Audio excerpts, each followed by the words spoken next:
तो ये है आज यहाँ पर बजट से बाजार की बड़ी बड़ी उम्मीदें, लेकिन किस तरह से बाजार इस बजट में जा रहा है, बाजार की क्या उम्मीदें हैं और साथ ही बाजार में क्या कुछ ऐसा वित्त मंत्री कहे जिससे कि फिर से तेजी लौटती हुई नजर आए, इन सब चीजों पर बातचीत करने के लिए हमारे साथ हैं मोतीलाल ओसवाल। मोतीलाल जी, बाजार मान के चल रहा है कि 4.8% का अगर वित्तीय घाटा आए तो शायद वो खुश हो। आपको क्या लगता है, क्या इससे बाजार खुश होगा अगर इससे कम करते हैं, 5% से नीचे लाते हैं?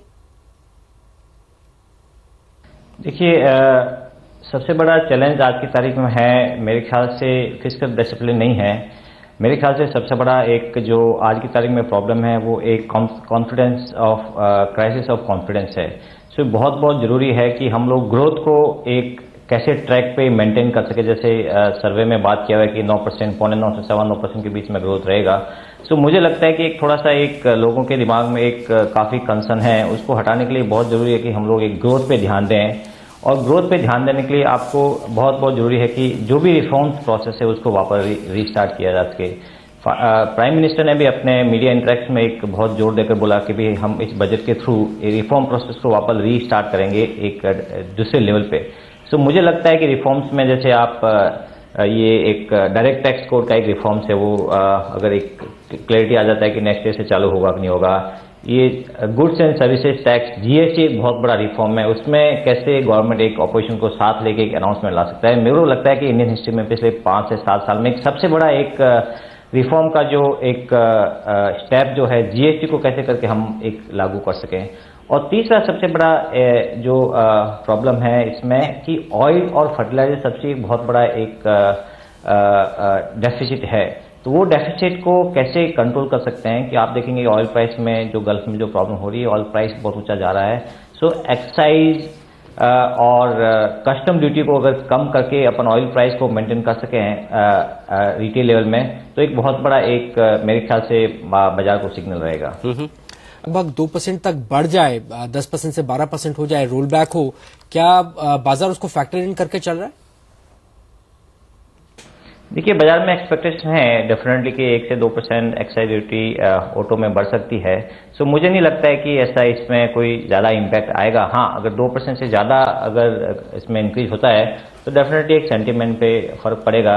लेकिन ये चीज है कि पिछले जो रिलीफ दी गई ऑटो को और उससे काफी ग्रोथ हुआ है। सो डेफिनेटली एक केस बनता है कि वो जो एक्साइज ड्यूटी रिलीफ है वापस ली जाए। लेकिन ओसवाल साहब, इस वक्त जो ऑटो सेक्टर के लिए वो माहौल काफी नेगेटिव है, क्योंकि एक तरफ क्रूड की कीमतें बढ़ रही है, पेट्रोल के दाम भी बढ़ेंगे ही यहाँ पर, और साथ ही रॉ मटेरियल कॉस्ट बढ़ती जा रही है, और तीसरी दिक्कत है इंफ्रास्ट्रक्चर को लेकर। तो ऐसे में स्टिमुलस की जरूरत इस वक्त ज्यादा है, ऐसे में वापस ले लेना ठीक रहेगा? देखिए, इकोनॉमी अंडरकरेंट बहुत स्ट्रांग है। आप देखेंगे कि जिस हिसाब से नतीजे आए हैं कंपनियों के, ऑटो सेक्टर्स और इवन बहुत सारे अदर सेक्टर्स के, और ये क्वार्टर का प्रॉफिट करीब सेंसेक्स कंपनियों में 22% ग्रोथ आया है। सो मुझे लगता है कि अल्टीमेटली कहीं न कहीं फाइनेंस मिनिस्टर को कुछ देने के लिए कुछ न कुछ तो लेना पड़ेगा, क्योंकि ये फिस्कल डिसिप्लिन करना भी बहुत जरूरी है। और जो लास्ट ईयर जो एक वन टाइम इनकम आई थी 3G के सेल से जो 1 लाख करोड़, वो इनकम इस बार दिखती नहीं है। सो कहीं न कहीं उनको फाइनेंस मिनिस्टर को कुछ न कुछ टैक्स तो बढ़ानी पड़ेंगे। और मुझे लगता है कि एक मीडियम एक्साइज रेट टैक्स बाजार ऑलरेडी फैक्टर कर चुका है। साथ ही मोतीलाल जी, मिनिमम ऑल्टरनेट टैक्स मैट 2% तक बढ़ सकता है, 20% पे आ सकता है, बड़ी दिग्गज कंपनियों पर इसका असर पड़ेगा। आप इस डेवलपमेंट को कैसे देखते हैं? बाजार क्या प्रिपेयर्ड है इसके लिए? देखिए, ऐसे इस बार उम्मीद तो नहीं है कि मैट में कुछ ज्यादा बदल होगा। हाँ, अगर बढ़ाते हैं मैट का तो काफी जो कंपनियां हैं जो जिनका कैपिटल एक्सपेंडिचर बहुत ज्यादा रहता है, जो डेप्रिसिएशन के साथ उनका tax rate, effective tax rate कम होता है, उसमें काफी इम्पैक्ट आ सकता है। ऑलरेडी आपने देखा है कि मैट रेट एक काफी हाई है, और डेफिनेटली एक ये डबल टैक्सेशन होता है मैट के थ्रू। तो मुझे ऐसा उम्मीद नहीं है कि ये मैट टैक्स में इंक्रीज होगा। दूसरा चीज, जो पहले जो आप एक बैंकिंग लाइसेंस की बात कर रहे थे, मुझे नहीं लगता है कि budget, because banking license now एक आरबीआई का प्रेरोगेटिव होता है। तो मुझे नहीं लगता है कि बजट थ्रू उसमें कुछ ऐसा कोई चेंज आएगा जिससे हम कुछ बोल सकें कितने बैंकिंग लाइसेंस होंगे और क्या टाइप के होंगे एक्सेट्रा एक्सेट्रा। मुझे सबसे बड़ी जरूरत लगती है कि इंडिया एक अंडर बैंक कंट्री है। आप देखेंगे कि आधी पॉपुलेशन से भी कम के पास बैंक अकाउंट्स है, और मोनोपोली है पब्लिक सेक्टर बैंक का, और पब्लिक सेक्टर बैंक बहुत सारे हैं। तो एक बहुत जरूरी एक कंसोलिडेशन के लिए कि पब्लिक सेक्टर बैंक में कैसे एक कंसोलिडेशन ला सके मर्जर्स के थ्रू, और even state bank of India के लिए कितनी सारी सब्सिडरी बैंक है उसको कैसे कंसोलिडेट किया जाए।